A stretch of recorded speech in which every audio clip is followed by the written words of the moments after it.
बातमी राजकीय वर्तुळातून आहे। खासदार संजय राऊत यांनी शिंदे गट आणि अजित पवार गटावर जोरदार टीका केलेली आहे। लोकसभा निवडणुकीनंतर एकनाथ शिंदे आणि अजित पवार यांचा पक्ष दिसणार नाही असा दावा संजय राऊतांनी केलाय। निवडणुकीनंतर भाजप ढेकर देईल अशी खोचक टीकाही संजय राऊतांनी केली आहे। खासदार संजय राऊत यांनी शिंदे गट आणि अजित पवार गटावर निशाणा साधलेला आहे। लोकसभा निवडणुकीनंतर एकनाथ शिंदे आणि अजित पवार यांचा पक्ष दिसणार नाही असा दावा आता खासदार संजय राऊत यांनी केला। निवडणुकीनंतर भाजप ढेकर देईल अशी खोचक टीकाही संजय राऊतांनी केली आहे। प्रकाश आंबेडकर अनेकदा खरं बोलतात आणि त्यांना चांगलं उत्तम भविष्य कळतं राजकीय।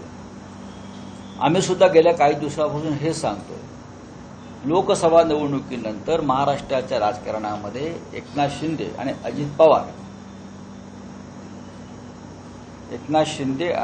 पवार हे दोन्ही नेते आणि त्यांचे पक्ष अजिबात दिसणार नाही। भाजपने गिळून ढेकर दिलेली असेल।